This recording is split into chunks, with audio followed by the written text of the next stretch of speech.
Hello everyone, today we're going to be doing the general maintenance video for the Bob Long G6R, and this goes for the 2011 and the 2012.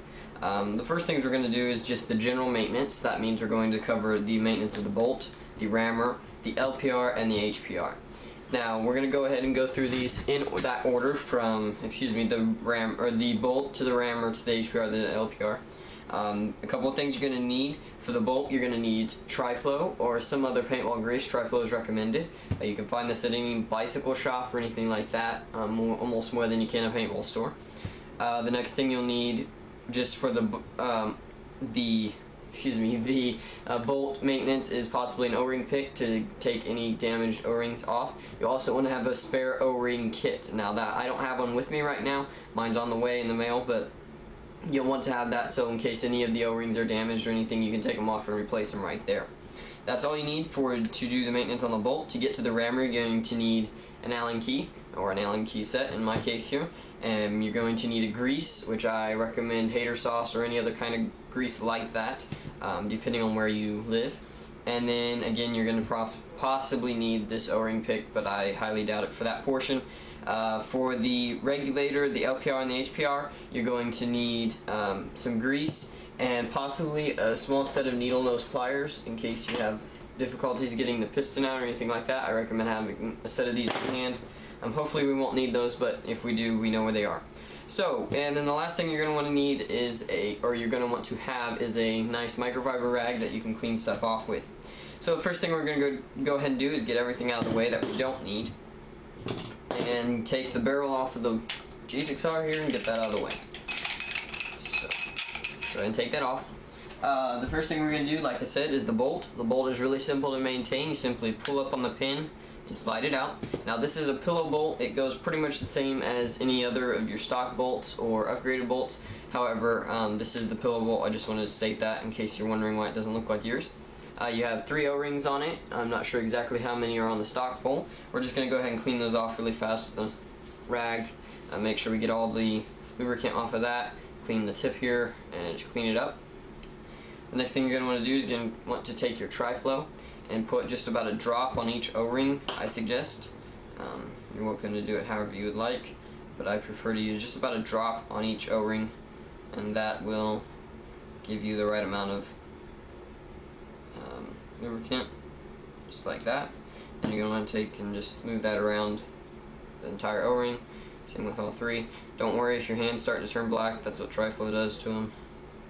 Just like that. And then you might also want to take and run a swab through here just to clean out that internal tube there. I don't need to, just for the fact that I just swabbed it out a couple of days ago and haven't used it since. So then once you're done with that, you can just slide your bolt back in.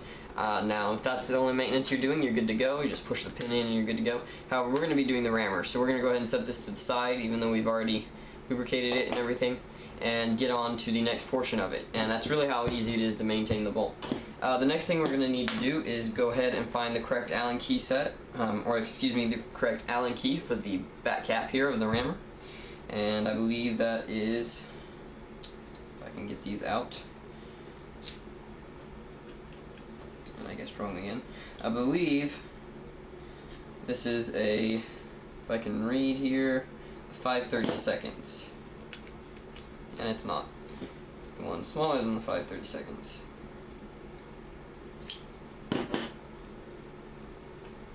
Okay. Making me feel stupid right now.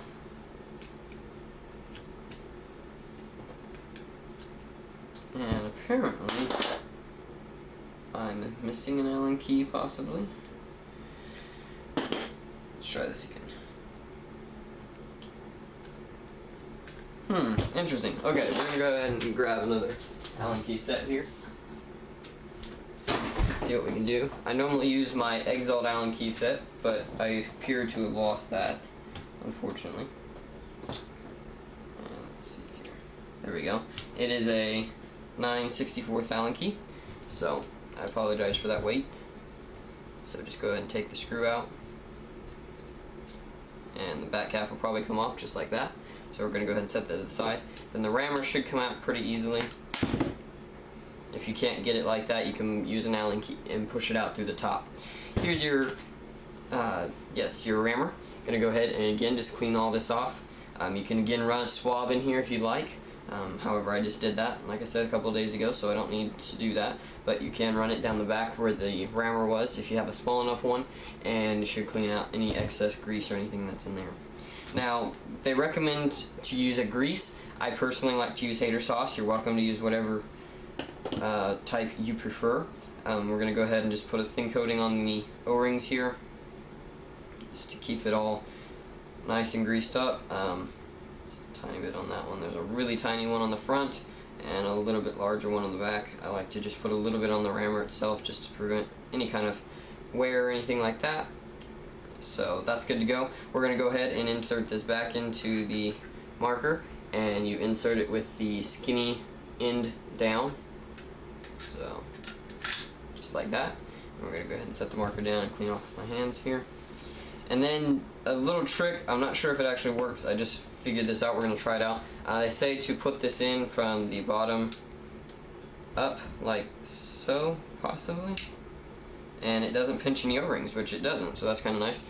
So just, again, if you want to just do this really easy, you take the bottom, slot it in first, and then wiggle it around and push it in, and it'll go in 100% better than it does otherwise. You might end up with a pinched O-ring or something like that if you put it in all at one time, so that's kind of nice. Little tip, helps to read the manual. Okay, now on to the HPR. Basically you just unscrew it from here. Do not put a wrench on these. Please, most of you know that, but you'd have no clue how many markers I've received that have just, the regs are just tortured, and really there's no need for it. Just, if you can't get it off with your bare hand, use a rag, possibly a microfiber, or if anything, there's a grip stuff, like they mentioned in the manual, that you can get. Helps open jars and stuff like that. There's also placemat holders that make it to where the placemats on your kitchen table don't slide around. Those work extremely well.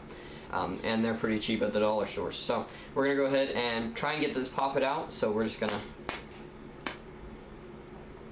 to, like so. It's coming. There we go. Okay, so here is your, I guess you could say your piston.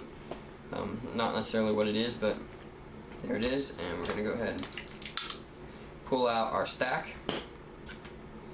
And as you can see here, this is like our spring stack of shims, I guess you could say. And we're going to go ahead and leave those on there for now. I'm going to just clean everything off again of the excess grease. Okay.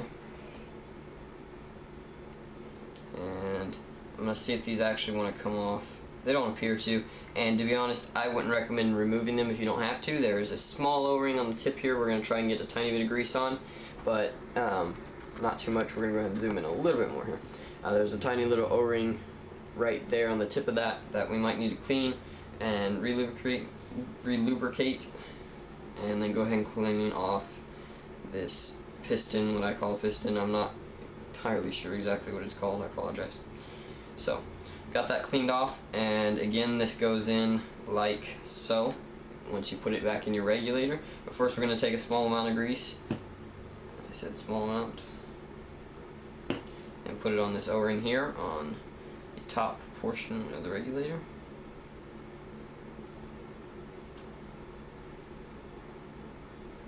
And it's kind of interesting, they've made like a gap next to the O-ring to where you can put extra grease kind of in that gap, which is kind of cool. I don't know if it really works the best as far as giving you longer lasting performance, but it's kind of neat. It's supposed to allow more lubricant to be in the marker when you have it and not need to maintain it as much. I'm not sure how well that works, but it's a good idea, I guess.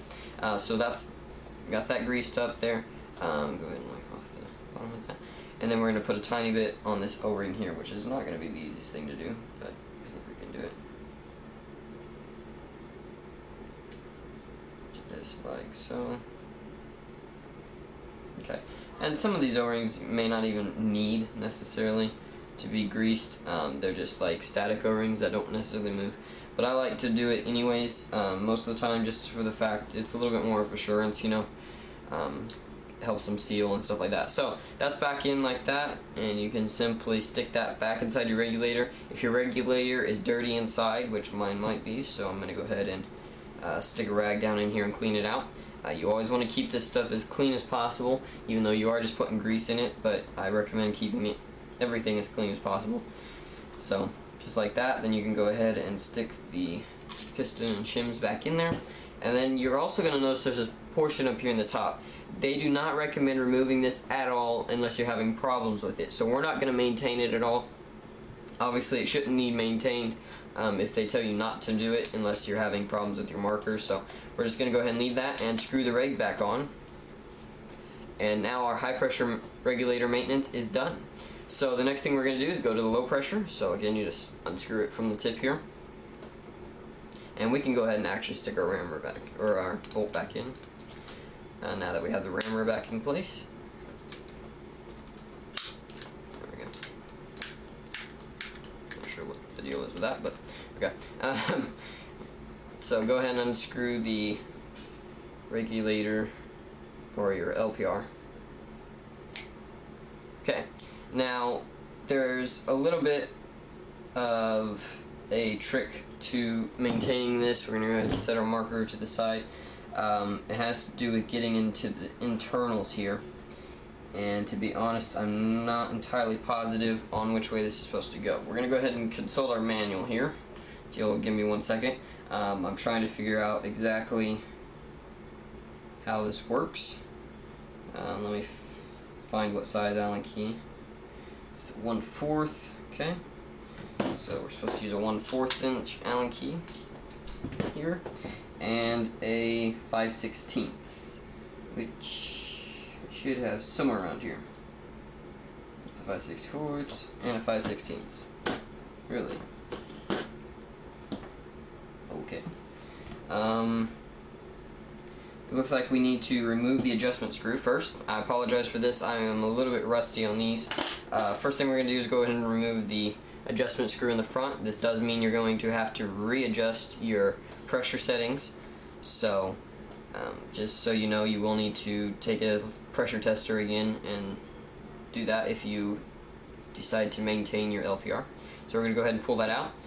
The next thing we're going to do here is go ahead and take our, I believe this is our 1/4 Allen key, and then appears to be our 5/64, and we're going to go ahead and unscrew these two.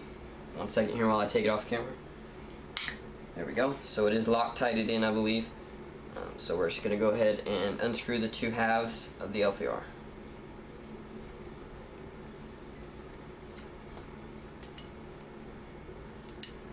Okay, there we go. So we're going to go ahead and set that down, as well as the LPR front cap here, and that's pretty much it for as far as what's inside there. In here we have our spring and our little, I guess you could say, nubbin, according to the manual here. You're supposed to be able to get these out with pliers, and I'm not being able to. There we go. And then you're supposed to leave this alone as well, according to the manual, as far as, again, you don't need to maintain that unless there's a problem with the marker itself. So we'll go ahead and clean this off really fast here. Get the hair off it. So go ahead and clean this off really fast, as well as this, and clean the grease off of the LPR itself up here. Just clean everything off of this regulator portion here. Okay, and then make sure your spring is clean, and then go ahead and watch out for that little plate here that actually pushes on the spring to compress it. It's kind of a little bit difficult to explain how that works, but it's pretty simple. Just make sure you don't lose that. And then if you have any Q-tips on you, which I believe I do, you're going to want to clean out the tip of this as well.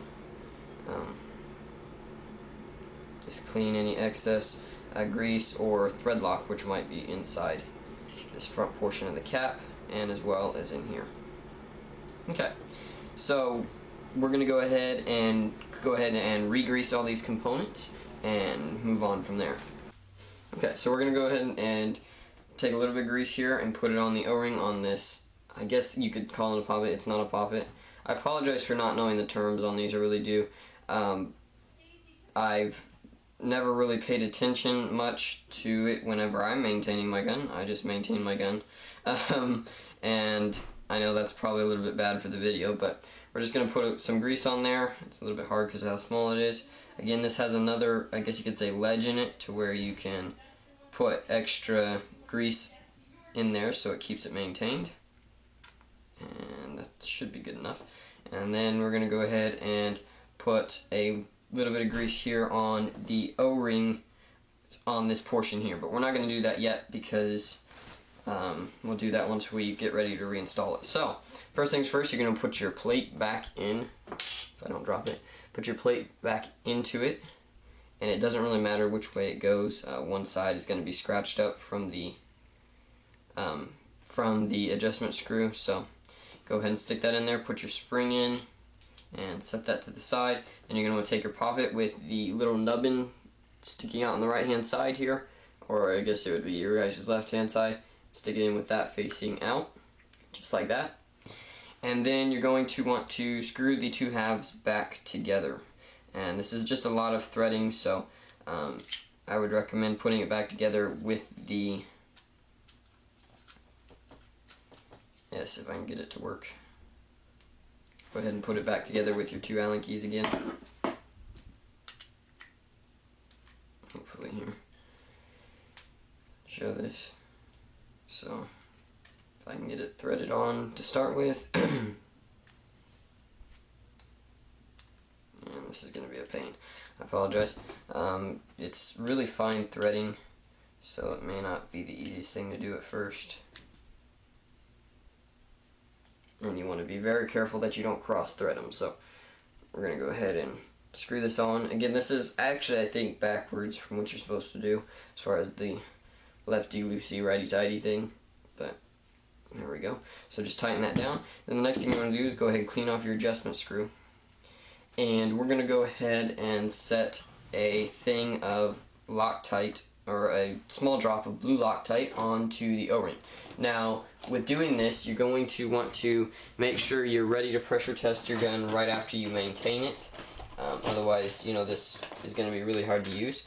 But you're going to want to make sure you can pressure test your gun right away within the next 5 minutes or so, because you don't want the blue Loctite to set too fast. And we'll get into that in a second. But we're going to go ahead and put a small drop of it on the threading here. Not too much. Like that. For some reason mine decided it needed an air bubble. Okay, so that's a fair amount of Loctite on there. We're just going to go ahead and screw it in till it's flush with the front cap, like so. Okay, and now the next thing you're going to do is go ahead and put a little bit of grease on the O-rings on the tip or the back of the LPR. So just a tiny bit of grease on these as well, just to keep it all well maintained. So just like that. And then there's one O-ring back here on the back or middle portion here, I guess you could say. Put a little bit on there as well. So just keep that all maintained. And then you're pretty much done. You can go ahead and screw this back in. Again, if you're going to pressure test it, then you will not want to do this, but go ahead and put your LPR back into the marker, and you are good to go. That is pretty much all there is to maintain the Bob Long G6R.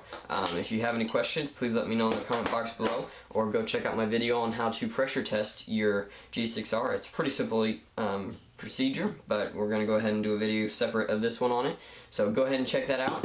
You can find that on my YouTube channel, or if I can remember, I'll put an annotation to the video itself.